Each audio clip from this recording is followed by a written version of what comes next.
Assalamualaikum warahmatullahi wabarakatuh. Para sahabat channel YouTube Berkah 3 menit yang dirahmati Allah Subhanahu wa taala.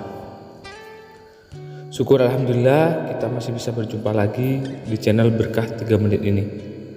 Channel inspirasi Islam dan keutamaan dalam beramal. Shalawat dan salam tetap tercurahkan kepada junjungan Nabi besar kita, Nabi Muhammad SAW. Allahumma sholli ala Muhammad wa ala ali sayyidina wa maulana Muhammad. Besar harapan dan doa saya, semoga saudaraku semua selalu diberikan kesehatan, dimurahkan rezekinya dan dipanjangkan umurnya. Amin amin ya rabbal alamin.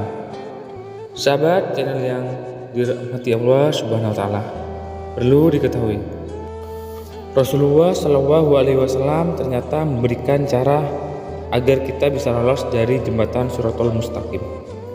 Lantas, benarkah jembatan Shirathul Mustaqim bisa membuat kita lupa akan segala hal? Seperti apakah wujudnya jembatan ini? Kita berhasil melewati jembatan Shirathul Mustaqim. Diketahui kita akan sampai di surga. Apabila kita terpeleset sedikit saja, maka kita akan terjatuh ke dalam neraka jahanam. Meski demikian, kita jangan khawatir karena Rasulullah SAW ternyata memberikan cara untuk bisa lolos dari jembatan yang sangat tipis itu. Lantas, adakah cara menuju surga tanpa melewati jembatan Shirathul Mustaqim? Nah, berikut penjelasannya. Jembatan Shirathul Mustaqim adalah jembatan yang terbentang di atas neraka menuju surga, selain lebih tipis dari helai rambut. Jembatan ini juga lebih tajam dari pedang. Hal ini telah diabadikan dalam hadis Rasulullah SAW. Dan neraka jahanam itu memiliki jembatan yang lebih tipis dari rambut dan lebih tajam dari pedang. Di atasnya ada besi-besi yang berpengait dan duri-duri yang mengambil siapa saja yang dikehendaki oleh Allah. Dalam hadis diceritakan, manusia di atas jembatan itu yang melintas laksana kedipan mata. Ada yang seperti kilat dan ada yang bagaikan angin. Ada yang seperti kuda berlari kencang dan ada yang laksana unta berjalan. Para malaikat berkata, "Ya Allah, selamatkanlah, selamatkanlah." Maka ada yang selamat, ada yang tercabik-cabik lalu diselamatkan, dan juga ada yang digulung dalam neraka yang di atas wajahnya. Hadis riwayat Ahmad. Saat berada di jembatan Shirathul Mustaqim, manusia akan berada di situasi tegang. Mereka sudah tidak ingat dan tidak peduli akan orang-orang yang ada di dekatnya. Dalam 3 keadaan, seseorang tidak akan ingat kepada yang lain. Pertama, saat berada di timbangan amal, sampai dia mengetahui apakah timbangan amal baiknya ringan atau berat. Kedua, saat berterbangnya catatan amal, sampai dia mengetahui di mana catatan jatuh, apakah dia di sebelah kanan, di sebelah kiri atau belakangnya. Ketiga, saat berada di jembatan Al-Sirat yang dipasangkan di antara 2 panggung neraka jahanam, sampai dia mengetahui apakah dia melintas atau tidak. Hadis riwayat Abu Daud. Lalu bagaimanakah orang-orang melintasi jembatan Shirathul Mustaqim? Kala manusia tegang akan melintasi jembatan Shirathul Mustaqim, para malaikat pun ikut tegang. Karena itu mereka berdoa, "Ya Tuhan, selamatkanlah, selamatkanlah." Hadis riwayat Bukhari. Setiap orang yang melintasi jembatan ini berbeda-beda tergantung amalan yang dikerjakan selama hidupnya. Hal ini sesuai hadis dari Ibnu Mas'ud radhiyallahu anhu. Rasulullah SAW bersabda, Jembatan Al-Sirat dipasangkan di tengah-tengah jahanam seperti pedang tipis yang sangat tajam. Ia sebuah jembatan yang licin dan menggelincirkan. Di atasnya penuh besi-besi pengait dari api yang siap menyambar, mengait dan menghempaskan ke neraka. Di antara mereka ada orang yang melintas cepat petir. Dia berhasil selamat dan tak melekat, bergelantungan pada jembatan. Ada pula yang melintas secara secepat angin. Dia tak melekat di atasnya. Ada pula yang melintas secepat kuda. Dalam hadis juga diceritakan, ada yang melintas seperti orang berlari, ada pula yang melintas seperti orang berjalan cepat, dan ada yang berjalan seperti orang berjalan normal.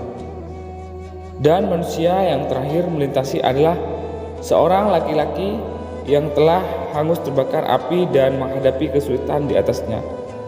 Kemudian dimasukkan Allah Subhanahu wa Ta'ala ke dalam surga berkat karunia, kemuliaan dan rahmatnya. Hadis riwayat Tabrani. Melihat gambaran orang-orang yang melintas jembatan Shiratal Mustaqim seharusnya menambah semangat kita untuk melakukan ibadah. Hal ini telah dilakukan oleh para ulama dan sholihin. Salah satunya adalah Khalaf bin Ayyub. Kisahnya diceritakan dalam Mukasyafatul Qulub. Berikut adalah orang yang sholat dengan khusyuk sampai dia tidak menyadari lalat kerbau telah menggigitnya. Darah mengalir tapi ia tetap melanjutkan ibadahnya.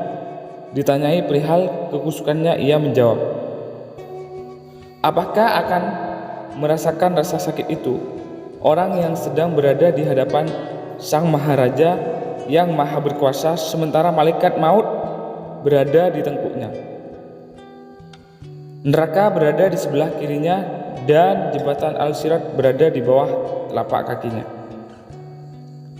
Melewati jembatan Shiratal Mustaqim juga bisa menggunakan perahu. Namun hanya orang-orang tertentu yang akan menggunakan perahu itu. Lantas, bagaimana cara mendapatkan perahu itu? Dalam kitab Dagoikul Akbar fil Zikir Jannah wan Nar dijelaskan ada orang-orang yang akan mengendarai perahu untuk melewati jembatan Shiratal Mustaqim nantinya. Yang akan menjadi kapal atau perahu menuju surga Allah Subhanahu wa Ta'ala adalah masjid. Orang-orang yang beruntung yang akan berada dalam perahu itu adalah mereka yang gemar melaksanakan ibadah di dalam masjid. Dalam kitab tersebut diceritakan bahwa ada satu kaum yang berada dekat jembatan, mereka menangis dan berharap ada yang menolong. Mereka berkata, "Siapakah gerangan yang bakal menyelamatkan kita dari api neraka? Padahal kita tidak kuasa melewati jembatan ini." Malaikat Jibril pun datang dan bertanya, "Hal apa yang membuat kaum itu tidak bisa melewati jembatan itu?" Mereka pun menjawab bahwa mereka takut melewati jembatan itu. Malaikat Jibril pun berkata, "Apakah ketika di dunia kalian menemui lautan? Bagaimana kalian menyeberanginya?" Mereka pun menjawab bahwa mereka menggunakan perahu untuk menyeberang. Malaikat Jibril pun datang dengan membawa masjid dalam bentuk perahu. Masjid ini tempat yang sering mereka datangi ketika di dunia. Mereka beribadah di dalamnya, mereka pun duduk di dalam perahu itu.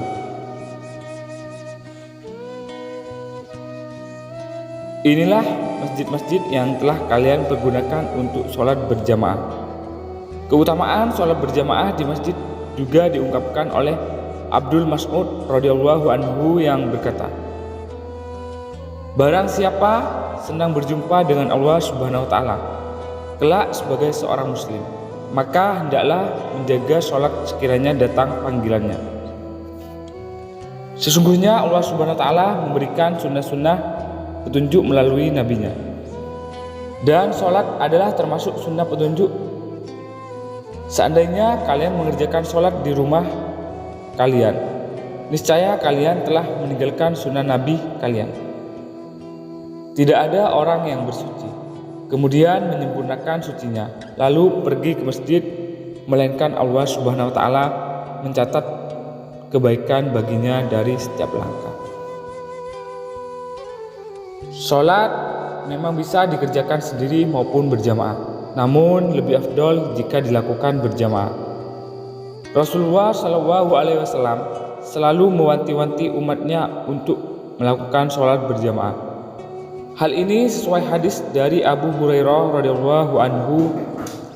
Rasulullah SAW bersabda, "Siapa saja yang menjaga sholat 5 waktu secara berjamaah, maka ia menjadi seorang pertama yang melintasi jembatan As-Sirat yang secepatnya seperti kilat menyambar.